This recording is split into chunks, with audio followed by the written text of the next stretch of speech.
वजारत ख़ारजा के additional secretary Asim are महाजन के मुताबिक 28 फरवरी से खलीज ममालिक से भारत वापस आने वाले मुसाफिरों की तादाद 5,98,000 से ज़्यादा हो गई। उनके मुताबिक मंगल को दुबई में होने वाले हमले में 3 भारतीय शहरी मामूली जख्मी हुए, जबकि एक और भारतीय शहरी 29 मार्च को अपनी जान की बाजी हार गया। आसिम आर महाजन ने कहा कि भारतीय हुकूमत और कौंसिल खाने मुतासरा शहरियों की मदद के लिए हर मुमकिन इकदाम कर रहे हैं और वतन वापस आने वाले मुसाफिरों को हिफाजत और सहूलियात फराहम की जा रही है। We are according utmost priority to the safety, security and welfare of the large Indian community in the region. Our dedicated special control room is operational to assist Indian nationals and their families, and we continue to coordinate closely with state governments and union territories to share information and align our response efforts. Our missions and posts across the region are working continuously, operating round-the-clock helplines and remain actively engaged with the Indian community associations, organizations and Indian companies spread across the region. Regular advisories are being issued, providing updated information for our nationals, students, seafarers and resident Indian communities. Our missions remain in close touch with the local governments. They are proactively addressing issues and concerns being raised by Indian nationals, including facilitation for visas, consular services, facilitating transit through neighboring countries where there are airspace restrictions and providing logistical support where required. We are paying special attention to the welfare of Indian students in the Gulf countries. Government is making every effort to see that students' academic year is not impacted.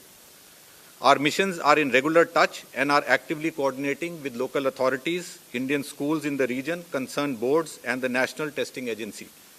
Academic concerns, particularly those related to CBSE, ICSE, Kerala boards and JEE and NEET examinations are being addressed through regular outreach to parents and students.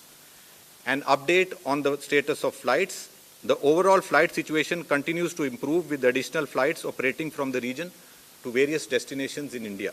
Maharashtra के साबिक DGP Praveen Dixit ने नक्सल मुक्त भारत मुहिम के तहत एक अहम पहल का आगाज किया, जिसका मकसद मुल्क को नक्सलिज्म से पाक करना है। पुणे में मुनक्किदा एक प्रोग्राम से खिताब करते हुए दीक्षित ने कहा कि नक्सलिज्म न सिर्फ सिक्योरिटी के लिए खतरा है बल्कि मुल्क की तरक्की में भी बड़ी रुकावट है। उन्होंने जोर दिया कि इस मसले से निपटने के लिए सिक्योरिटी इकदाम के साथ साथ समाजी और तालीमी इस्लाहात भी ज़रूरी है। नक्सल मुक्त Bharat is a very important milestone, I would say, in the political history of independent India. In fact, as you know, right from 1970 onwards till 2026, the security forces have been deployed throughout the Red Corridor, consisting of more than 12 states, right from Pashupati to Tirupati. So it was a big relief for the local people as well as for the administration and also for the police forces. So as you are aware, the Ministry of Home Affairs, Government of India, had convened a meeting from 26th of December to 28th of December 2025. Now, as per the scheme which has been proposed, in the post-left-wing extremism era, these are film director Rohit Shetty के घर पर firing के वाक़े में मुलव्विस प्रदीप शर्मा उर्फ गौरव पंडित को Mumbai crime branch ने गिरफ्तार किया था।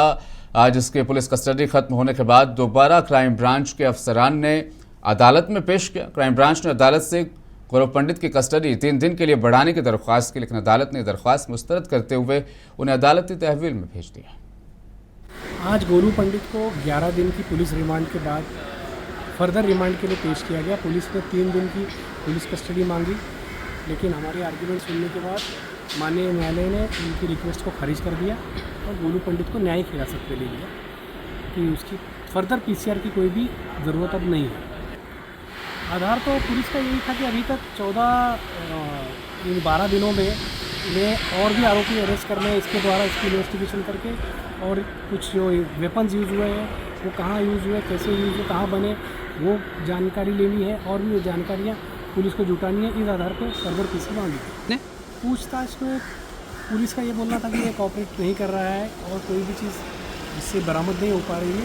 हालांकि हमारा आर्ग्यूमेंट यही रहा कि पुलिस ने जो ग्राउंड्स पहले रिमांड में लिए थे वही आज शेयर बाजार में जबरदस्त तेजी देखने में आई, जहां इब्तिदाई कारोबार के दौरान सेंसेक्स और निफ्टी दोनों में 2% से ज्यादा का इजाफा रिकॉर्ड किया गया। कारोबार के आगाज में बीएसई सेंसेक्स में 1500 से 2000 पॉइंट्स तक का उछाल देखा गया, जबकि एनएसई निफ्टी 500 पॉइंट से ज्यादा बढ़कर 22,700 से ऊपर पहुंच गया। माहिरीन के मुताबिक इस तेजी की सबसे बड़ी वजह आलमी सतह पर मुस्बत इशारे हैं। खासतौर पर अमेरिका और ईरान के दरमियान कशीदगी में मुमकिना कमी की खबरों ने सरमायाकारों के एतमाद को मजीद मजबूत किया, जिसके बायस बड़े पैमाने पर खरीदारी देखी गई। आज मार्केट में तकरीबन तमाम शोबों में तेज़ी है। ख़ासतौर पर आईटी और धात के सेक्टर के शेयर में नुमाया इजाफा हुआ है। इसके अलावा कैप और स्मॉल कैप शेयर्स ने भी बेहतरी कारकर्दगी दिखाई है। टैक्स के माहिर अरुण आनंद गिरी ने नए इनकम टैक्स कवानीन के बारे में तफसीली रोशनी डाली, जो 1 अप्रैल 2026 से नाफिजुल अमल हुए हैं। उनके मुताबिक ये कवानीन आम शहरियों और सरमायाकारों दोनों के लिए अहम असरात रखेंगे। अरुण आनंद गिरी ने कहा कि नई पॉलिसी के तहत बाज़ आमदनी के ज़राए पर शरह बढ़ गई हैं, जिससे दरमियानी और मुतवसत तबके पर असर पड़ सकता है। उन्होंने सरमायाकारों को मशवरा दिया कि वो अपने माली मनसूबे नए कवानीन के मुताबिक एडजस्ट करें। Over the last 10 years, the number of amendments, 10-15 years, the number of amendments had gone up significantly, and rightly so, because the global dynamics have changed, tax structuring, tax planning. The government always it plays catch up with a lot of judgments that are coming in, interpretations of provisions, and hence you saw a lot of amendments to the old act.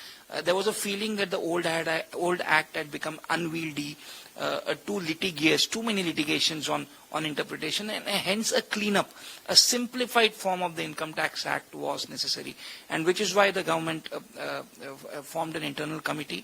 They came up with a draft version of the income tax bill. It went to a joint committee of Mumbai के इलाके घाट कोपर में शीरा नगर के नीचे खड़े 8 रिक्शे में अचानक से आग लग गई। खुशकिस्मती से इस हादसे में किसी के जख्मी होने की इतला नहीं है। आग पर काबू पाने के लिए फायर ब्रिगेड की 2 गाड़ियों ने फौरी तौर पर कार्रवाई की, आतिशज़दगी को कंट्रोल कर लिया। मुकामी पुलिस और फायर ब्रिगेड एहलकार मौके पर मौजूद थे और तफ्तीश कर रहे हैं कि आग किस वजह से लगी। पुलिस के मुताबिक इब्तिदाई तौर पर यह हादसा मुमकिन शॉर्ट सर्किट या दीगर तकनीकी खराबी की वजह से हो सकता है, तहम मुकम्मल तहकीकात के बाद ही असल सबब मालूम होगा। अहले इलाका और रिक्शा मालिकान ने भी फायर ब्रिगेड के बरवक्त रद्दमल को सराहा और कहा कि बरवक्त कार्रवाई की बदौलत बड़े नुकसान से बचा जा सका।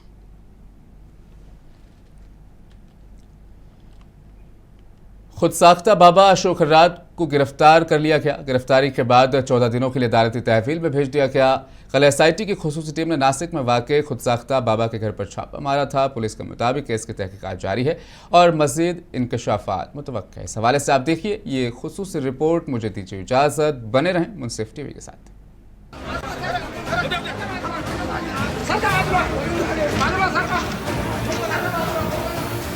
नासिक में एक ऐसा हाई प्रोफाइल केस सामने आया है जिसने पूरे इलाके में हलचल मचा दी।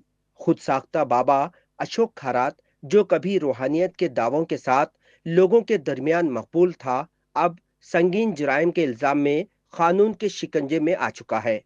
पुलिस ने खुद साख्ता बाबा को गिरफ्तार कर लिया, जिसके बाद अदालत में पेश किया गया, जहां अदालत ने खुद साख्ता बाबा को 14 दिनों के लिए अदालती तहवील में भेज दिया है।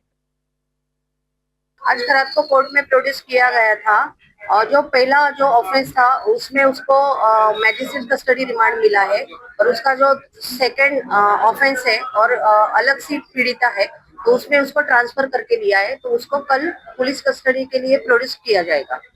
वुमन सेक्सुअल असॉल्ट का ये ऑफेंस है और उसका बहुत ही सीरियसनेस ज्यादा होने के कारण इन्वेस्टिगेशन शुरू है, तो अभी हम लोग उसके बारे में ज्यादा कुछ बता नहीं सकते। वाज़ेह रहे कि कल एसआईटी की खुसूसी टीम ने अशोक खर्रात के बंगले पर छापा मारा था।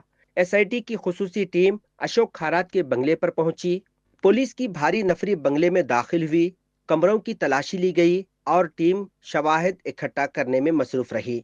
जराये के मुताबिक बंगले से मोबाइल फोन्स, लैपटॉप्स, दस्तावेजात और दीगर हसास मवाद बरामद हुआ है, जो केस में अहम पेशरफ्त साबित हो सकता है। ये महिला लैंगिक अत्याचार का गुनाह है, इसलिए हम कुछ भी यहाँ बात नहीं कर सकते ये बोलने के बाद। ठीक है, थैंक यू। अशोक खर्रात पर रेप, धोखाधड़ी, जमीनों पर कब्जे और गैर कानूनी माली लेन देन जैसे संगीन इल्जामात आयद हैं। पुलिस का कहना है कि वो लोगों को रूहानी इलाज और मोजिज़ों के नाम पर अपने जाल में फंसाता था और फिर मुबैना तौर पर उनका इस्तेहसाल करता था। गिरफ्तारी के बाद अब पुलिस सिर्फ अशोक खारात तक महदूद नहीं रही, इसके करीबी साथियों और खानदान के अफराद से भी पूछताछ जारी है। कुछ अफराद को भी हिरासत में लिया गया है, जबकि कुछ अफराद मफरूर बताए जा रहे हैं, जिनकी तलाश में छापे मारे जा रहे हैं।